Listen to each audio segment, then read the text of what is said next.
Possamos sair daqui cheios de alegria, em nome de Jesus, Senhor. Usa o teu servo, no nome de Jesus. Amém. Glória a Deus. Deus abençoe, irmão.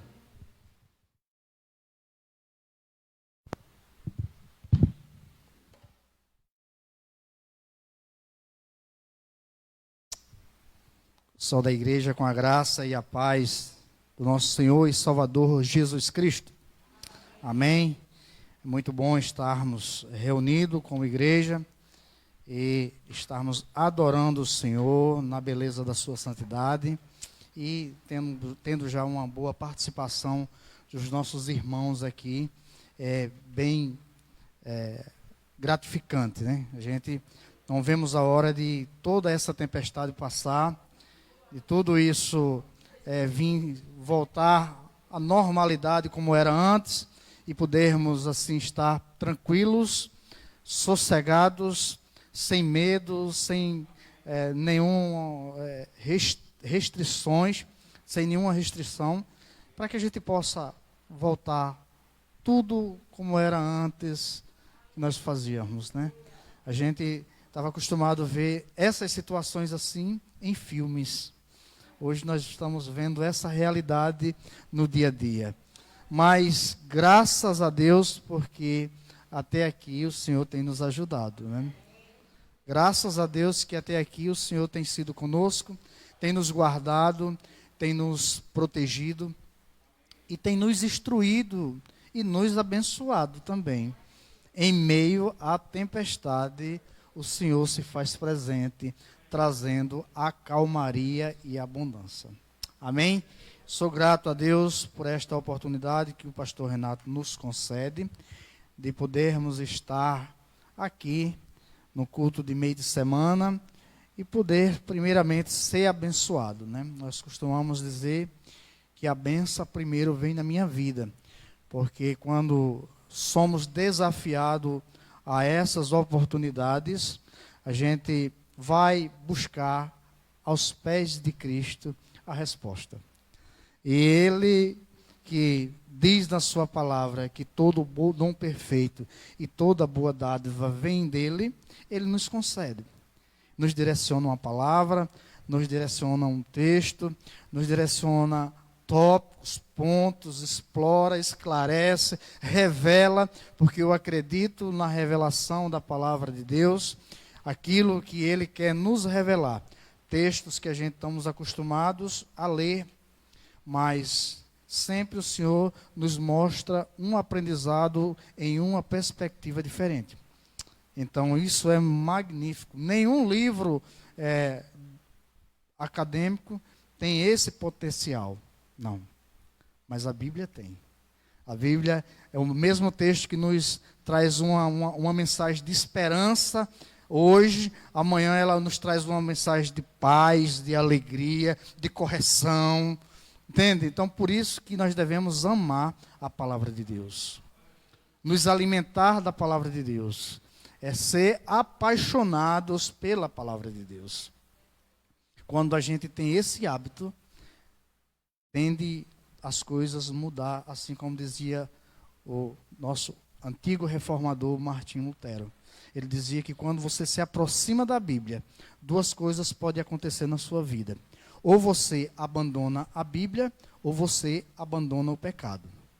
Entende como é magnífico a gente estarmos estudando a palavra de Deus. E o Senhor nos falou por meio da sua palavra em um texto bastante conhecido da igreja. Evangelho de João, capítulo 11. Quando a gente fala isso, todo mundo já sabe do que se passa, né? Mas a gente vai ler o verso 25 e o verso 26. E o Senhor nos ajude aí, nos fazendo lembrar dessas colocações e nos trazendo aí em poucos minutos uma palavra aos nossos corações. Evangelho segundo escreveu João, capítulo 11, versículo 25 e o versículo 26.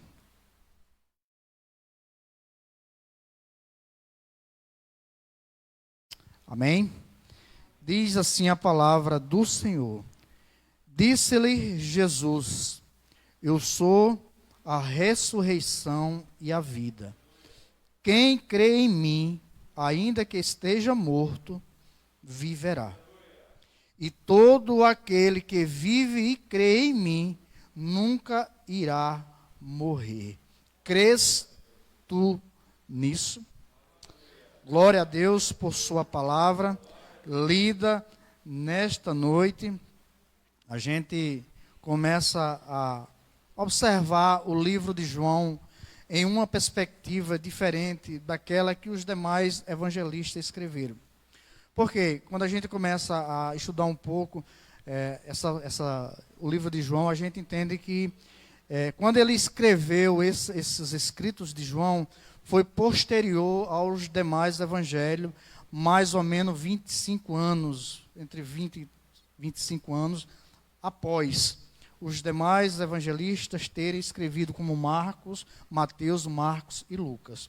E João enfrentava uma crise terrível naquela época, que era o gnosticismo. As pessoas que estavam misturando práticas gnósticas com o evangelho, muitos desacreditando a pessoa de Jesus, muitos diziam que Jesus não tinha a natureza, não era o Deus encarnado, não era o Verbo encarnado. Muitos não acreditavam na dupla natureza de Jesus, divino e humano. Dizia simplesmente que ele foi um simples homem que veio, que morreu na cruz. Outros acreditavam que ele não tinha ressuscitado. Mas João, ele começa a escrever os seus escritos. Quando João escreve os seus escritos, era justamente para contestar estes acontecimentos pelos quais muitos diziam que Jesus, de fato, não era Deus. E ele começa fazendo o seu apanhado no livro de João, mostrando que no princípio ali, no início, o Verbo se fez carne e habitou entre nós, e nós vimos a sua glória, a sua formosura. Então ele começa apresentando Jesus como o próprio Deus que se fez em carne humana, em homem humano, e habitou entre os homens, e todos ali viram a sua glória. Ele começa fazendo essa defesa, mas principalmente quando ele chega aqui no capítulo 11, a gente temos uma série de milagres que Jesus tem realizado. Aliás, o livro de João só apresenta 7 grandes milagres. É interessante, né? João não se detém muito em apresentar a trajetória de Jesus, como chamando os seus apóstolos, como participando de muitos sermões, de parábolas. Não, ele se foca mais em contar a trajetória, apresentar os atributos de Jesus como divino, como próprio Deus. E os 7 milagres de Jesus, ele começa apresentando no livro de João, no capítulo 2, o primeiro milagre, que é a transformação da água em vinho, trazendo felicidade para aquela família, trazendo alegria para aquela família, porque o vinho representava, de fato, esse bem-estar, a alegria entre as comunidades judaicas, né? Então, o primeiro milagre que Jesus ele apresenta no livro de João é essa transformação da água no vinho. O segundo milagre é a cura de um oficial, que está ali em João capítulo 4, do 46 ao 53, a cura desse servo do oficial ali, pela distância, distante, não precisa nem Jesus ir lá, mas aquele homem acredita em que Jesus é Deus, que é o verdadeiro, o Deus presente ali, e disse: tu somente uma palavra tua, Senhor, meu servo curará, eu serei curado. E ali acontece. O terceiro é a multiplicação dos peixes e dos pães. Jesus também opera esse milagre de transformação, porque ele sacia as nossas necessidades, tanto físicas como espirituais. O quarto milagre é justamente a caminhada de Jesus sobre o mar, para mostrar para os seus apóstolos e seus discípulos que ele era o Deus Todo-Poderoso, que tinha todo o sistema e controle na sua mão, porque ele mandou o vento ordenou, parou, como se estivesse dizendo assim, mandou, tudo se fez, falou e tudo veio aparecer, trazendo assim uma memória de Gênesis, mas ele falou e o vento obedeceu, a tempestade acalmou. Então é um grande milagre também que João registra. O milagre de número 6 é a cura do cego de nascença, aquele que nasceu em trevas, não tinha luz sobre a vida dele, mas Jesus trouxe luz para aquele cego. E o 7º é a ressurreição de Lázaro, justamente onde nós vamos nos deter um pouquinho nessa passagem, né? Onde Jesus acreditamos ser um dos maiores milagres, né? Porque curar um cego, andar sobre o mar, multiplicar peixes e pães, mas ressuscitar um morto depois de 4 dias, que todos tinham consciência que já estava em estado de decomposição, é diferente, né? Se nós fôssemos dar um título para esta mensagem, ou esta reflexão dessa noite, nós diríamos o seguinte, que os propósitos de Deus estão além da nossa compreensão. Eu lembro-me que um dia eu estava limpando uma roça, no terreiro da nossa casa lá, ao lado esquerdo, tinha um terreno ali. Quem já esteve comigo lá, eu acho que eu te levei Elias lá e mostrei, foi aqui que eu pedi a Jesus, fiz um pedido a ele, eu nem conhecia, mas eu acredito naqueles que são os filhos da promessa, aqueles que têm chamado, têm propósito, que Deus já determinou antes da fundação dos tempos. Ele determinou os filhos da promessa. Eu acredito que eu sou aquele filho da promessa. E ali eu limpando um mato, numa hora quente, um sol escaldante, umas formigas me mordendo ali. Aí eu botei a enxada assim debaixo do braço, assim, me escorei, olhei para o céu e disse, Deus, eu não quero muita coisa na vida não. Eu só quero somente que o Senhor me dê um salário mínimo, uma casinha pequena, uma mulher, 2 filhos, está muito bom. Mas a palavra de Deus diz que Ele nos dá muito mais do que aquilo que pedimos ou pensamos. Porque os propósitos de Deus para a minha e para a sua vida estão além da nossa compreensão.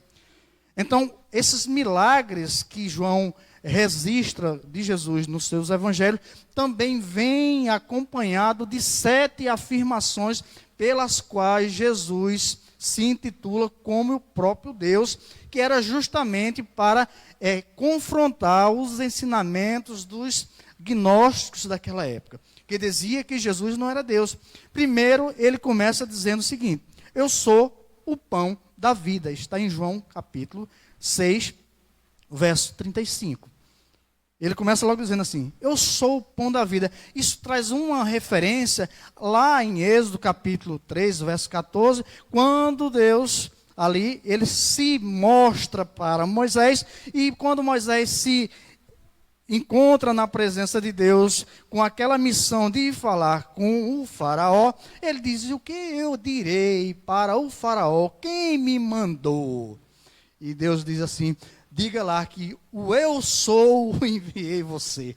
Aí Jesus começa dizendo aqui, eu sou o pão da vida. Assim como aquele povo no deserto foram sustentados milagrosamente pelas mãos do divino, que não faltava pão, que não faltava carne, provisão divina. Aí Jesus diz aqui, eu sou o pão da vida. Mas ele continua dizendo assim, e também eu sou a luz do mundo, João 8, 12. A gente não precisamos só do alimento físico para nos mantermos, mas também precisamos de direção certa para caminharmos rumo à nova Jerusalém celestial. E Jesus estava dizendo para aquele povo, além de ser pão, também era luz. Porque quem anda diante de luz não tropeça, não se embaraça, não cai, não se detém no caminho. Nós precisamos da luz de Cristo em nossas vidas para caminharmos. Mas não fica por aí nos 7, eu sou, ele também diz, eu sou a porta. João capítulo 10, versículo 9. Porque para entrarmos no céu, precisamos passar pela porta, e não é a porta larga, mas é a porta estreita, é a porta do ensinamento, é a porta do perdão, é a porta do conhecimento, é a porta que Jesus abre para a gente enxergar a luz do Evangelho, que é a glória de Deus. Jesus diz, eu sou a luz do mundo, eu sou o pão da vida, mas eu também sou a porta para que você possa ter guarida certa e ninguém vai os tomar de mim. Também ele diz que eu sou o bom pastor, porque as ovelhas precisam de alguém que o guie. Tudo isso está revelado no livro de João. Interessante, João mostrando essas características que você não vê nos outros evangelhos. Nos evangelhos sinóticos não tem essas informações. Interessante que o livro de João, 90% dele não se encontra nos demais evangelhos. Foi um evangelho que João escreveu universal para mostrar para aquele povo daquela época que Jesus era de fato Deus. Mas também ele diz que eu sou a ressurreição e a vida. Ele não ficou só no eu sou o pão da vida, eu sou a luz do mundo, eu sou a porta, eu sou o bom pastor. Ele disse, eu sou a ressurreição e a vida. Aquele que crê em mim, ainda que morra, esse viverá. E aquele que crê em mim, como diz as Escrituras, nunca morrerá eternamente. Precisava daquela família ali de Betânia, tivesse essa experiência com Cristo, para que os demais judeus que os acompanhavam ali entendessem que de fato Jesus era Deus. Ele diz, eu sou a ressurreição e a vida, João 11, 25, mas em João 15, verso 1, ele diz, eu sou a videira verdadeira. Aquele que está ligado em mim dá fruto. Então, se você estiver ligado na videira, você terá uma vida próspera, você terá uma vida frutífera. E mesmo que a figueira não floresça e não haja frutos na vide, aquele que está na videira se alegra no Senhor. Porque em meio à pandemia, todo mundo de máscara, mas estão glorificando o nome do Senhor e confiante no Deus que cura, que sara, que prepara, que guarda quando há necessidade, mas também aquele que dá vida e esperança de dias melhores, porque Ele é a videira e nós estamos ligados nessa videira. Se estamos, damos fruto e o nosso fruto permanece. Glorificado e exaltado seja o nome do Senhor. Dentro deste apanhado, dentro desta apresentação introdutória, que a gente entendeu os 7 milagres de Jesus, também acompanhado dos 7 eu sou, nós vamos nos deter aí uns 15 minutos, para não esticar muito o horário. Vamos deixar para a gente falar muito quando tiver uma vigília, que a gente pode, né? Mas hoje não. Então a gente vai falar um pouco dentro do contexto desta passagem apresentada de João capítulo 11, que é a história da morte de Lázaro. Havia na cidade, aldeia de Betânia, uma família comum, uma família como a família digamos, do pastor Renato, uma família como a família de Edivaldo e sua esposa, uma família como a família de Lucas e Cândida. Havia uma família normal, mas Jesus tinha uma aproximação bem peculiar para com aquela família. Porque quando Jesus passava, a gente vê lá em Lucas capítulo 10, que ali quando Jesus chega, que vai para a casa de Marta e Maria, Marta fica fazendo seus afazeres, Maria se lança aos pés de Jesus para ouvir a sua palavra. Aqui nós estamos vendo um relato que Lázaro adoece. É comum as pessoas adoecerem. É comum as pessoas passarem privações e necessidades, mesmo essas pessoas sendo amadas ou amando a Jesus. Porque o que está exposto nesse texto não é o amor de Lázaro para com Jesus, mas é o amor de Jesus para com Lázaro. Se nós lermos o versículo 3, desse verso, ele diz o seguinte, verso 3, diz aí: mandaram-lhe, pois, suas irmãs dizer a Jesus: eis que está enfermo aquele a quem tu amas. Não mandaram dizer assim: Jesus, Lázaro, aquele que ama tanto o Senhor, está enfermo. Não. Elas mandaram dizer a Jesus: aquele a quem tu amas está enfermo. Pegaram um mensageiro, mandaram que ele fosse procurar Jesus. Esse camarada caminhou o dia todinho, porque era mais de 32 quilômetros, para encontrar Jesus.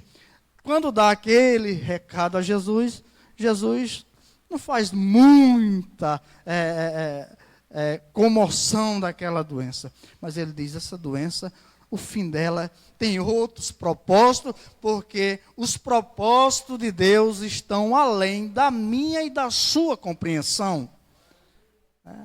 Acho que quase ele diz assim: sossega o coração, Marta e Maria, que eu vou chegar no tempo de Deus, é no Kairos de Deus, não no Cronos, que é o nosso. Nós costumamos ler muito o Salmo 40, né? Não, 70, né? É o 70, pastor? É, né? Apressa-te, Senhor, em me ajudar.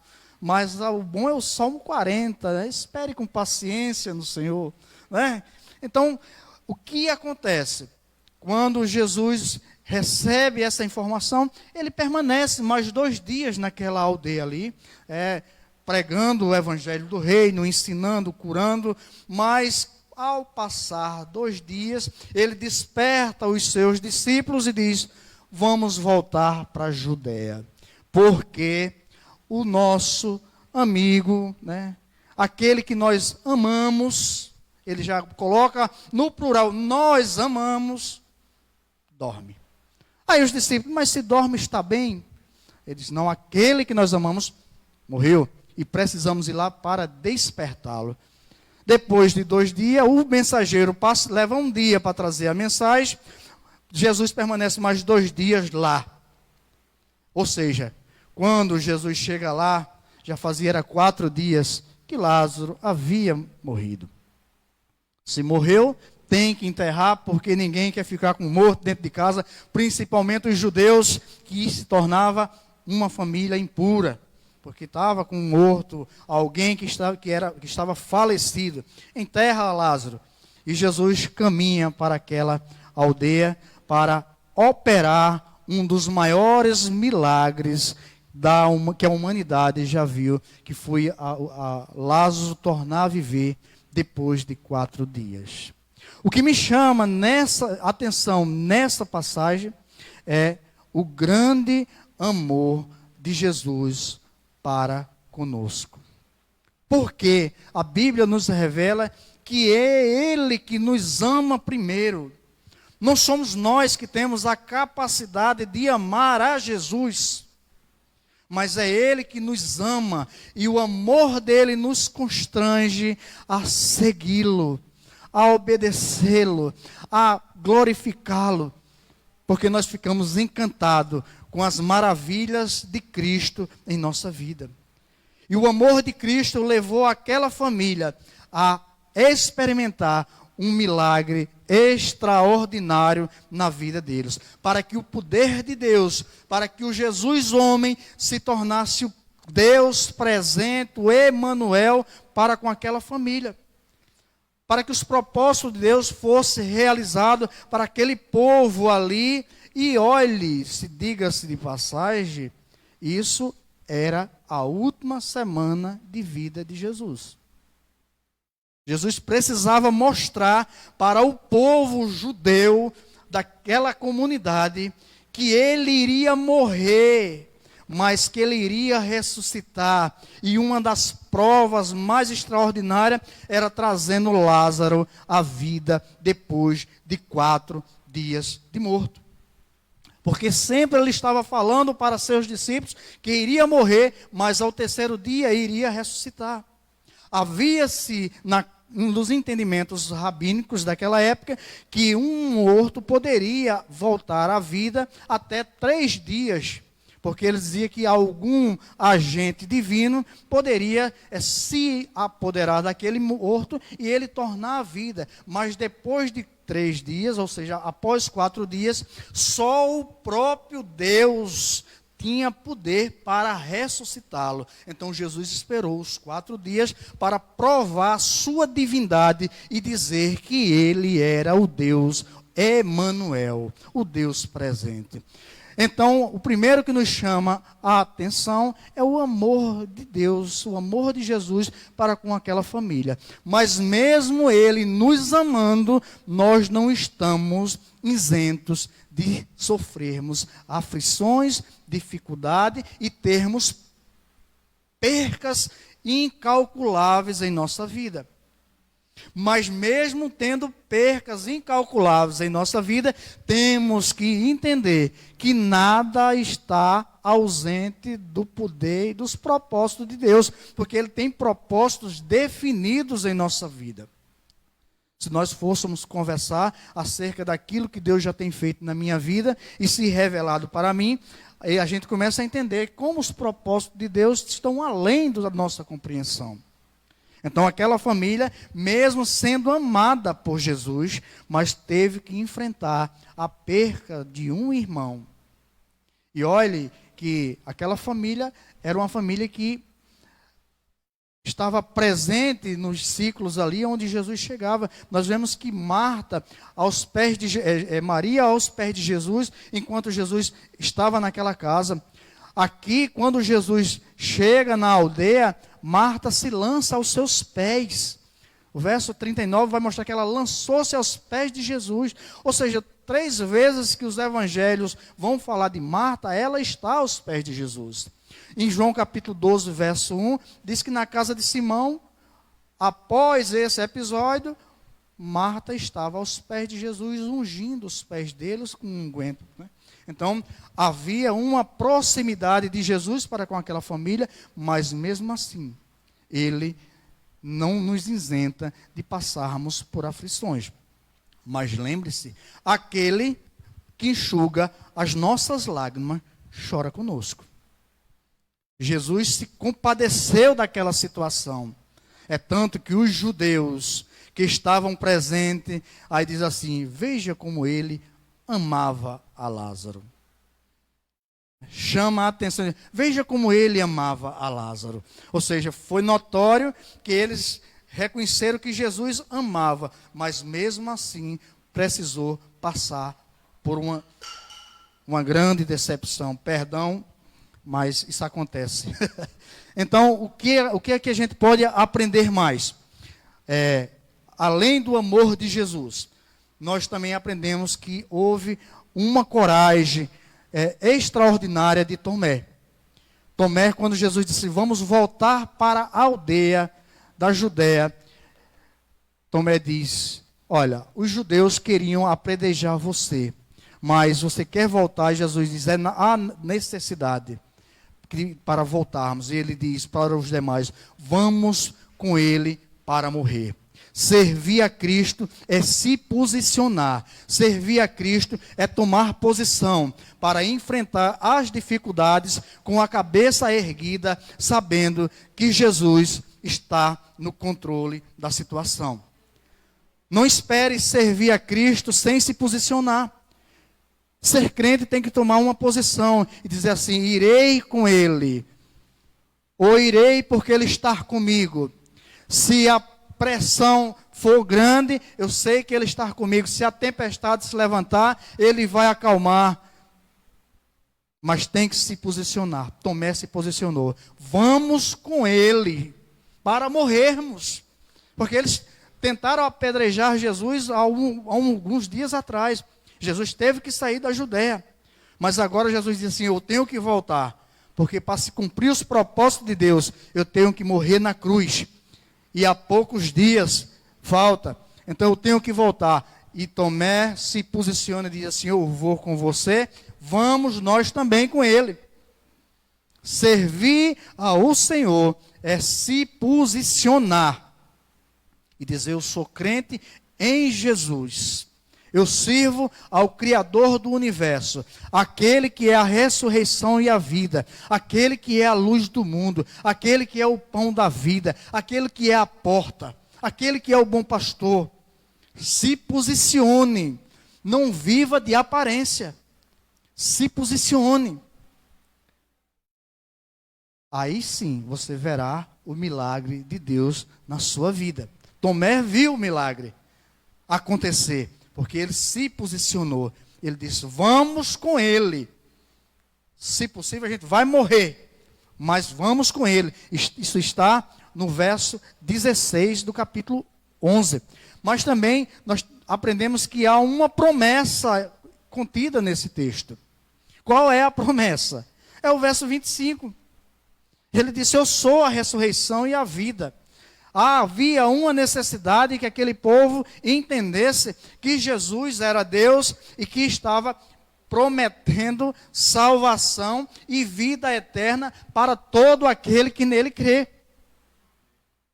Não vamos nos deter mais no texto, mas o texto ele é atrativo para nós explorarmos. Mas a grande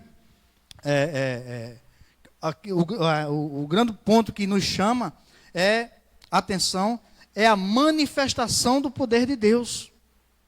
Não há milagre em nossa vida se o poder de Deus não estiver se manifestando. Havia uma necessidade para que o poder de Deus fosse manifestado naquela família. E qual era o poder de Deus? Era trazendo Lázaro à vida. Marta olha para Jesus e diz assim: Senhor, já cheira mal, porque faz 4 dias. Esse cheira mal, às vezes são situações em nossa vida que nós não queremos mais nem mexer, não queremos lembrar, não queremos tocar, não queremos abandonar. Estamos acostumados com o cheiro mal. E para o poder de Deus se manifestar na nossa vida, é preciso a gente abrir mão do cheiro mal. Não abra não, Jesus. Não tire a pedra não. Quando Jesus diz assim, tire a pedra, ela diz: Senhor, não mexa não, porque já cheira mal. Mas havia uma necessidade do poder de Deus ser manifestado na aldeia de Betânia, na vida de Lázaro. E tinha algo que o povo tinha que fazer.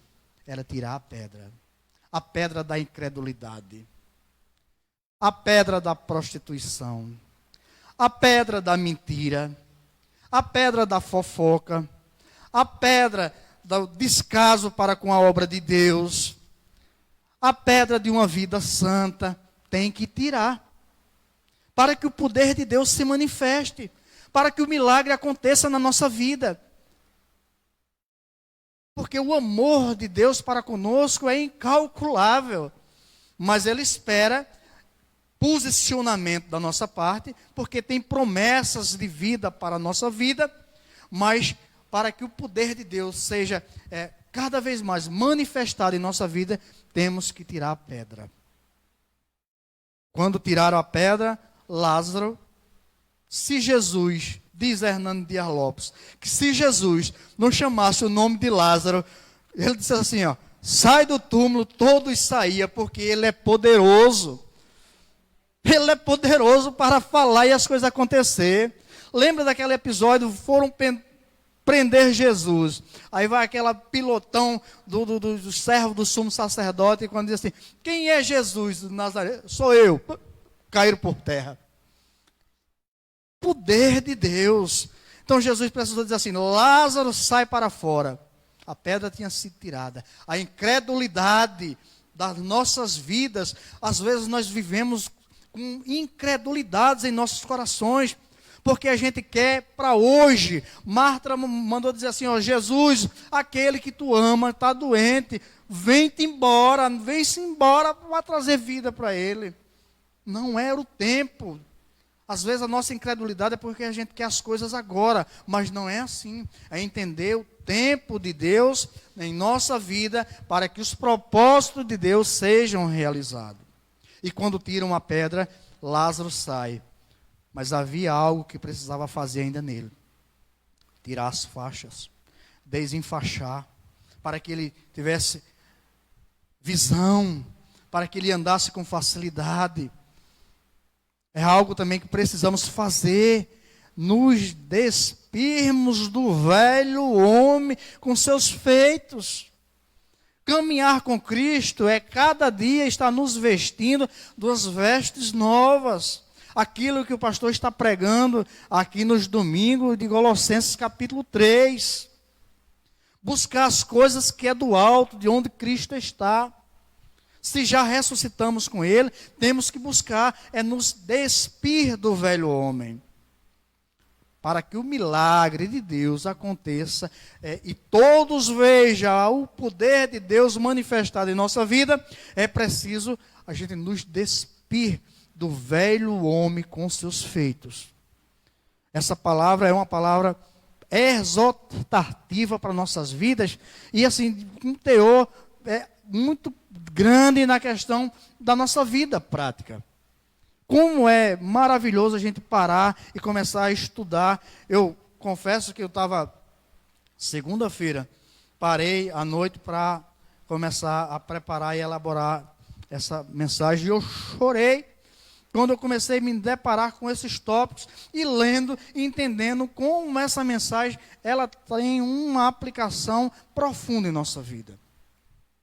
Para que o poder de Deus se manifeste em nossa vida, nós precisamos nos despir do velho homem. Porque Ele nos ama, o amor dEle é incalculável, mesmo Ele nos amando, as coisas adversas acontecem. Nós temos que nos posicionar, porque há promessas para a nossa vida.